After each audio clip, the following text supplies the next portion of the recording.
abasuubuzi abakolera mu akeedi ngabakulembeddwamu ssentebe waabwe Katongole Godfrey balangiridde nga bagenda okutandika okwekalakaasa ennaku z'omwezi nga 27 omwezi guno okulaba nga balwanyisa emisolo emijja egyabateekeddwako ekitongole ekiwooza ky'omusolo nti nga tonnaba kugereka misolo gino era wandibadde osooka nojja notukoosa lutinga kitegeeza URA yeyina agenda eyaayo n'engeri gyeyagala okutulugunyamu omusuubuzi okumulemesa bizinensi era situmanyi oba ekitongole kya URA nga kitongole kya gavumenti era kisoloza musolo gwa gavumenti era kyagala gavumenti esigalewo nga eyimiridde nga nange omusuubuzi wendi kubanga omusuubuzi nze nkola gavumenti bwe siwa musolo ebitongole bya gavumenti nga amalwaliro paliyamenti n'ebitongole byonna ebisasulwa ensimbi y'omuwi w'omusolo tebigenda kuyimirirawo. Bano bagamba nti omusolo gwe bayise ogwa kiro tebagenda gugumiikiriza kubanga ne mu kiseera kino bakolerera bannannyini bizimbe na kitongole ekisolooza ky'omusolo. Bagereka buli kiro bagijjako $35 $35 per kilo. Sente ezo nyingi nnyo. Omusolo ogwo twagulwanako era Kasita kyagamba nti abantu abasuubula wano be baggyibwako omusolo ogwo kikyamu. Ne ku URA kwennyini bapimirako omusolo engoye ezivudde China. So ffe twasaba omusolo ogwo guveewo naye tetugenda kuzikiza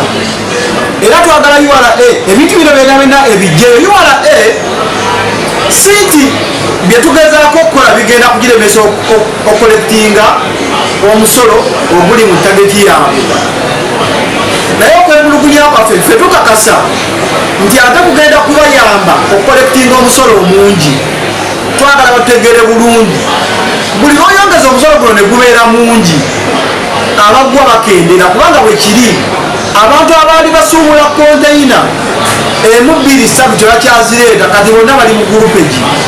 Kyokka mu nsisinkano ebaddemu abasoloza b'omusolo aba URA saako abakulembeze b'ekibiina ekya Kasiita bano bakubaganya empawa nga bakasiita bagamba nti okwekalakaasa kw'abakolera mu akeedi tebakumanyiiko era balabudde abasuubuzi nti baba balina ebizibu babitwale mu ofiisi za Kasiita. Abasuubuzi tubasaba nti waliwo ekintu ky'otosobola kwewala ebbanga lyonna tulwana naye tosobola kulwana na KCCA, tosobola kulwana na URA, tosobola kulwana na Uganda National Bureau of Standards kulwana. Oteekwa kulwana nga bw'okola obuvunaanyizibwa obubwo okusasula omusolo bakiyita obligation n'obanja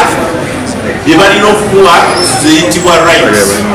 Ssentebe w'abasuubuzi ba Kasiita Tadias Musoke era akakasiza nga bagenda okuddamu okusisinkana n'abasuubuzi bonna mu Kampala kosa aba URA baddemu bakubaganya ebirowoozo n'okutema empenda bwe banaayita okulaba ng'enjuyi zonna tezikosebwa. Wategese okwekalakaasa ku Lwokubiri ate nga tulina olukiiko Commissioner General wakkiriza okusinkana abasuubuzi bonna abawulira nti anyigiriziddwa ku Mande. Simanyi bayinza okubaako n'ensonga yawe kati ku musolo gwa kiro nakasiita twavaayo nnyo netuteeseganya ne Ministry ya Trade ne Ministry ya Finance netutuuka ku kiro kati kyetuliko nti omusolo ogwa kiro ku ngoye gugenda ku ngoye ezikolebwa wano kubanga gavumenti eri mu kuma factories ezikolera wano engoye nazo zifuna akatale. Babasoloza b'omusolo aba URA mu nsisinkano eno mwe basinzidde ne bategeeza nga bwe bataddewo embeera enaasobozesa buli musuubuzi okusasula emisolo egibadde gimubanjibwa nti era bw'anaaba asasudde ng'omwezi ogwa Desemba tegunnayita bajja kuba bamusonyiwa amabanja gonna agabadde gamubanjibwa. Waliwo polisi ereeta musolo mupya emisolo gye tubadde tutambulirako mu myaka ebiri egiyise era gy'emisolo gye tugenda okutambuza bajeti eno ejja naye amendments wadde eziwerako okuyigiriza abantu ab'ebyobufuzi waliwo amendment etusuubira nti yalibadde agitegeera ate n'agyeyigiriza twetaaga okweyimira nti nno amendment omuntu yenna abadde atalina omusolo ogw'emabega nga tadda kusasula naye ngaomusolo ogwo gumuzitoweredde olwa penalties olwa interest oba fine ezakkubibwa tugamba nti bwoba osobola okusasula omusolo ogwa principal n'ogumalayo nga 31 December tennaggwa interest fine ne penalties bijja kugibwako so enkyukakyuka eyo nnungi era bagitadde mu tteeka